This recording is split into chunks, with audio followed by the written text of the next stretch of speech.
Long before the sands of Metropolis X ran red with betrayal, the Banenntis dynasty stood as a pillar of fire and iron.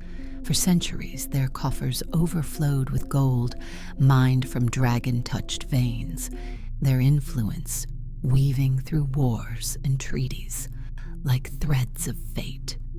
The ancestral estate, a sprawling fortress of obsidian and gold nestled in the shadow of the smoldering peaks, housed vaults of grimoires, artifacts, and a secret older than the kingdom itself, a blood pact with the ancient grey dragon, Song-Wid. The Banenntis patriarchs had sworn oaths in dragonfire, trading mortal wealth for embers of the creature's primordial power. It was this pact that made them indispensable, and ultimately, a threat.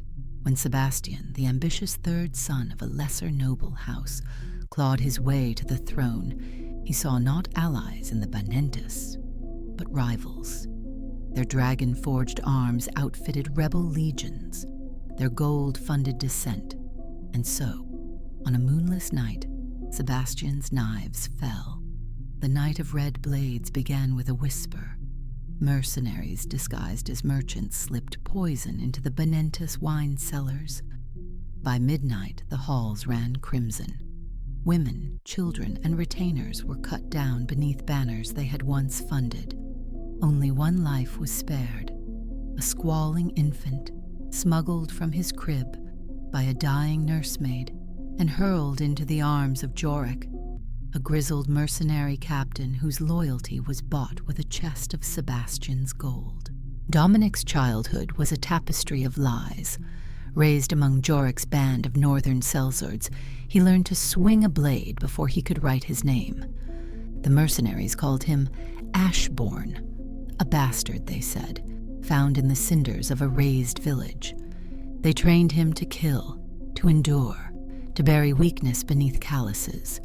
Yet hints of his true lineage surfaced like ghosts, his amber eyes glowing faintly in the dark, wounds that healed too swiftly, a temper that crackled like wildfire. When he questioned Jorik, the man spat. "Your parents were cowards who fled their debts. Be grateful we didn't leave you to the wolves."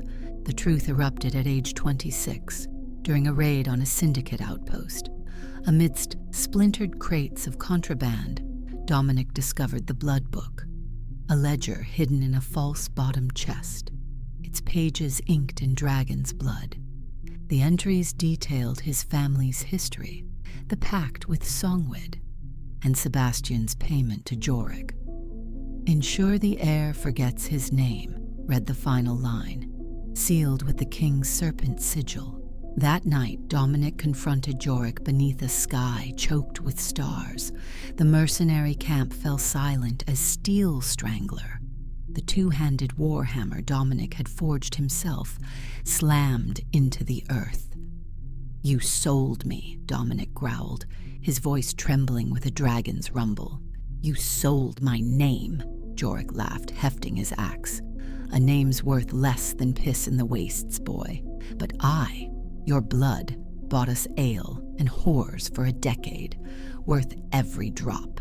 The duel lasted 3 breaths. Jorik's axe shattered. His final words were not a plea but a curse. "Sebastian'll skin you alive, and I'll laugh from the void." Alone, Dominic followed the blood book's riddles north to Mount Sorrow, where the river Styx carved its mournful path. In a cavern reeking of sulfur and old magic, Song-Wid awaited, a leviathan of storm-colored scales, his voice a landslide of scorn and sorrow. "Your bloodline is ash, Danhe," the dragon hissed, "but ash may yet kindle flame." The creature revealed the Banenntis' unfinished legacy. Dragon's Aegis, a fortress meant to straddle the mortal and draconic realms, a bulwark against tyranny. "Rebuild it," Song-Wid commanded, "and your fire will scorch the heavens." With the dragon's guidance, Dominic gathered outcasts, blacksmiths who remembered Banenntis gold, healers fleeing syndicate purges, and a mysterious woman named Diane. whose hands mended wounds no mortal should survive. But shadows dogged their steps. Sebastian's spies slithered into their ranks, priests denounced them as heretics, and gold dwindled faster than hope. Yet Dominic's resolve hardened like dragon steel. Each night he studied the blood book, its pages now whispering secrets only he could hear. And each dawn he climbed the skeletal of Dragon's Aegis, watching the horizon for the storm he knew would come, the storm he would answer with fire. The sky bled into a scorched ochre as Dominic Banenntis clawed his way up the jagged spine of a sandstone ridge. His boots sank into the ashen dunes, a graveyard of sand and cinder left by the syndicate caravan, whose defenders had chosen to burn their own supplies rather than let them fall into enemy hands. The wind carried the stench of molten steel and charred leather, a bitter testament to their defiance. Above, vultures circled like ragged priests, their shadows skimming the dunes like cursed souls denied rest. Dominic pressed a calloused hand to his chest, where beneath his rust-pitted mail, the blood book hummed against his skin, a leather-bound tome clutched in dragon scale clasps, its pages whispering truths that seared his soul with every word. Burn the wagons, salt the earth, let the air choke on ash. The syndicate captain's final orders, scrawled on a scrap of parchment, fluttered in his grip. Dominic crushed it, letting the fragments scatter like brittle bones. Below, the ruins of the caravan smoldered. A half-melted banner, a serpent coiled around a black sun, snapped in the hot wind. He knelt, brushing sand from a shattered crate. Beneath splintered wood glinted a silver locket, its surface etched with a dragon devouring its own tail, the Banenntis sigil. His throat tightened. Flashback. The night of Red Knives fire. Always fire. The memory surged unbidden, stone halls collapsing, his mother's scream cut short as a blade found her throat. A mercenary's face, Jorik's face, loomed over his crib, scarred lips curling into a lie. "You'll be safe with us, boy." "Safe?" Dominic snarled aloud, his voice raw as the desert. The locket chain snapped in his fist. A cage of lies, a life borrowed. 3 days' march brought him to the river Styx, its waters black as void-touched ink, carving a serpentine path through the blistered cliffs of Mount Sorrow. The air thickened with sulfur and the metallic tang of ancient magic. Dominic's boots slipped on moss-slick stones as he descended into the belly of the earth, where stalactites dripped like fangs and the walls pulsed with bioluminescent fungi, a sickly green glow that painted his skin, corpse-like. Deep within the cavern, the temperature soared, sweat pooled beneath his armor. Then, a rumble, not of stone, but of something alive.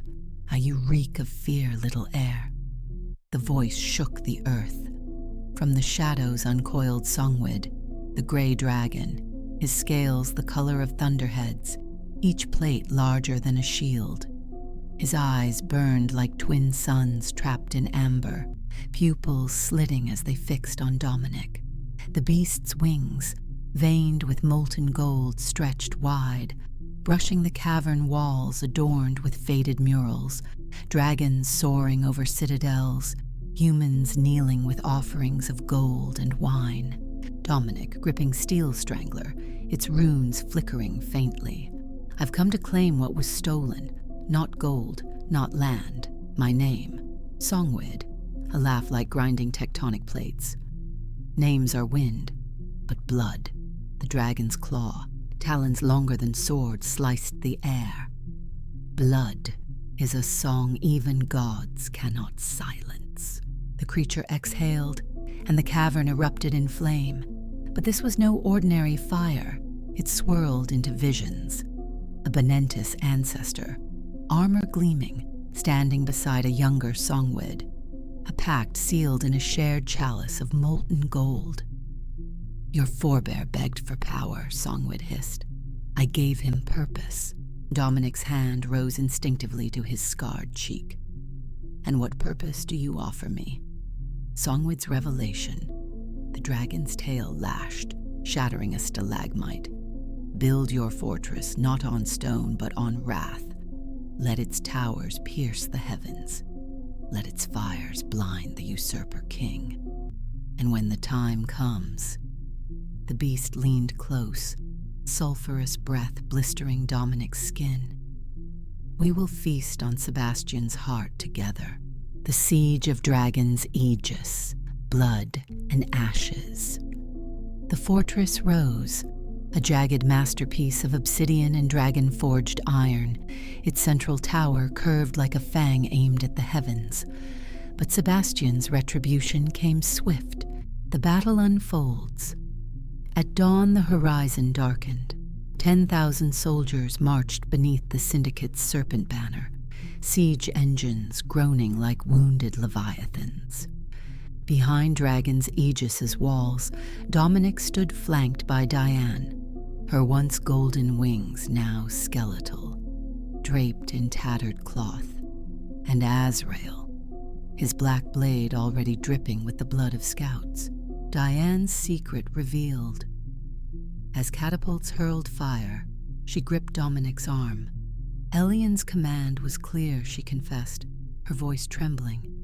The fortress must fall. The crystal's power cannot be challenged. Her mortal eyes glistened.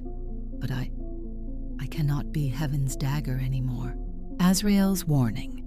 The fallen angel pointed to the siege towers. They bring mages. Their spells will crack your walls like eggshells. His smirk was razor thin. Unless your pet lizard has surprises. Songwid's fury. From the mountain's heart came a roar. The earth split, and 3 ancient worms, obsidian-scaled and roaring with Songwid's echoed wrath, exploded from fissures. Fire rained. Soldiers melted mid-scream. Dominic's sacrifice. A syndicate blade, slick with poison, found his eye. He fell, vision swimming, as Diane's screams mingled with Azrael's curses. But through the pain, he laughed, a ragged, defiant sound. Is this all you bring, Sebastian? He bellowed at the sky. A scratch? Aftermath. The price of defiance. The fortress held, but in the silent hours Dominic wandered the battlements, his right eye shrouded in a blood-stained bandage. Songwid coiled atop the central tower, wings draped like a funeral shroud. Diane traced the new crest, dragon and angel, with trembling fingers. Azrael, leaning on the ramparts, watching the smoldering plains. Your walls stand. For now. Dominic, grinding his teeth. They'll stand long after your god's lies turn to dust. Diane, softly from the shadows. And what if the crystal's hunger cannot be sated? What if it demands your heart next? Dominic turned, his amber eye glinting like a predator's in the dark. Let it try. In the deepest vault of Dragon's Aegis, the blood book lay open. Its final page, long obscured by magic, now glowed. Beware the heir who wields fire and feather, for he shall be both salvation and ruin. Beyond the fortress, in the war camps of Metropolis Thax, Sebastian unrolled a scroll bearing Dominic's likeness. Bring me his bones, the king hissed.